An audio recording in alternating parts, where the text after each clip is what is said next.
Merhaba arkadaşlar, sağlıklı, mutlu, huzurlu günler diliyorum hepinize. Bugün bahçedeki Passiflora'nın bakımıyla, budanmasıyla ilgili kısa bir video paylaşacağım sizlerle arkadaşlar. Artık biliyorsunuz kış aylarına girdik. Bu aylarda olmasına rağmen hala üzerinde birkaç tane meyve var ama tabii havalar soğuk olduğu için maalesef bu meyveleri büyütmeye vakit bulamamış. Normalde zaten bu genel olarak seralara dikiliyor. Açık alanda da tabii yetiştiriliyor. Gördüğünüz gibi açıkta da çok güzel verim elde ettik. Bunlar normalde tam olarak bu ağaçlarımız 2 yıllık ağaçlar arkadaşlar. 2 yılda çok güzel büyüyor. Birinci yılın sonunda artık meyve vermeye, çok güzel meyveler vermeye başlıyor. İlk yıldan da hatta birkaç meyvemiz olmuştu ama ikinci yılda tam artık verimli çağına geldi. Bu sene bolca meyve elde ettik arkadaşlar. Passiflora tropikal bir bitki. Sıcak iklimlerde rahatlıkla yetiştirebilirsiniz.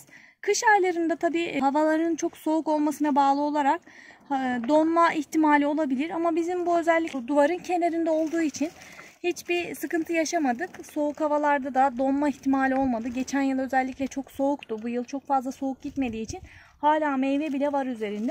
Böyle sarmaşık gibi bir bitki arkadaşlar. Gördüğünüz bu bitkiler de 2 yıllık bitkiler. 2 yıllık olmasına rağmen gördüğünüz gibi çok güzel bir şekilde yayıldı. Aslında bu da üzüm gibi bakım olarak en çok da budama gerektiriyor arkadaşlar. Budamayı yaparsanız kök gövde daha kalınlaşacağı için, güçleneceği için, bitki gençleşeceği için meyveyi daha iyi elde edersiniz. O yüzden bu zamanlarda bahar ayları gelmeden budama yapmanız gerekiyor. Şimdi budamayı nasıl yapacağız? Özellikle bakın gördüğünüz gibi çok fazla dal çıkıyor böyle. Sürekli sürgün veriyor arkadaşlar. Şimdi biz bu sürgün yerlerini de şöyle kestiğimizde gördüğünüz gibi bakın bu yaprak aralarından hep filizler çıkıyor. Her yaprak arasından böyle sürgünler verdiği için bitki çok fazla böyle kendini büyümeye adıyor. Büyüdüğü için de meyvesi daha az oluyor. Ne kadar çok budama yaparsanız bitkinin meyvesi o kadar fazla olur. Bu şekilde sarmaşık gibi bir bitki olduğu için bakın biz duvarın kenarına diktik. Bir yandan duvarın üzerine böyle ağ gibi oluşuyor. Kendiliğinden ağ kuruyor. Bir yandan üste hafif böyle birkaç tane tel attık. Komple bu şekilde ağ yaptık. Normalde seralarda tabii üzümleri, asmaları diktiği gibi dikiyorlar ama bu şekilde de yapabilirsiniz. Bu şekilde de yine ürün alabilirsiniz. Tabii bu budamış olduğunuz bitkileri de çoğaltarak değerlendirebilirsiniz. Bunların çünkü her bir fidanı da zaten oldukça pahalı. Şu an fidanları, Passiflora'ların fidanları yaklaşık 40-50 civarında fiyat olarak. Bu şekilde budadıktan sonra dalını çoğaltarak yeniden bitki elde edebilirsiniz. Daha önceden çoğaltma ile ilgili video paylaşmıştım. Birazdan size çoğaltmış olduğum dalları da göstereceğim arkadaşlar. Onları da yeniden farklı alanlara dikeceğim. Dediğim gibi normalde serada çok daha iyi verim elde edersiniz. Bu bitki serada olsaydı bu ürünleri de yani fide vermeden alırdınız. Bitki Mayıs ayından itibaren çiçek açmaya başlıyor. Yaz bitkisi olduğu için böyle Ekim ayına kadar, Kasım ayına kadar hala ürün elde edebiliyorsunuz. Sonrasında çiçek açsa da maalesef ürün elde edemiyorsunuz çiçeklerden havalar soğuduğu için. Şimdi ağacın gövdesini de göstereyim. Bakın 2 yıllık bir ağaç dedim. 2 yıllık ağacın kalınlığı benim bileğimin kalınlığında oldukça güzel, iyi gelişiyor ve bu görmüş olduğunuz her ağacın kökünden bir sürü böyle filiz verdiği için gördüğünüz gibi çok fazla. Buralarda da yine bitkiler çıktı. Şimdi bu fazla çıkanları budayacağız arkadaşlar. Sadece gövdesi kalın olanları bırakacağız. Geri kalanları budayacağız. Böylelikle bitki kendini daha çok meyve vermeye adapte edecek ve meyvelerimiz daha güçlü ve verimli olacak. Görmüş olduğunuz bu da bakın hayvan gübresi.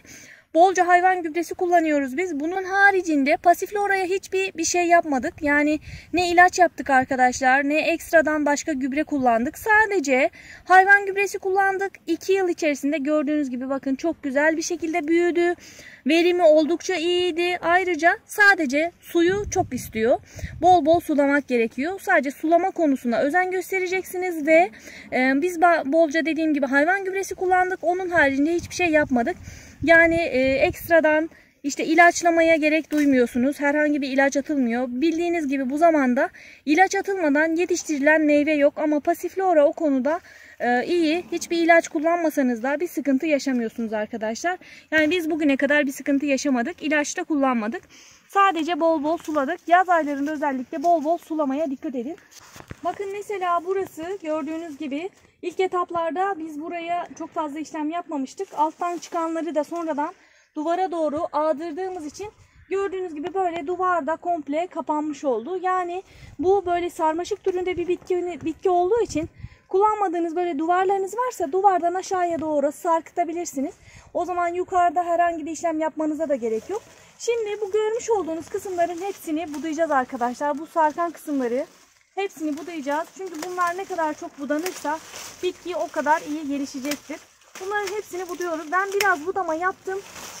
İyice budayacağım bunları da.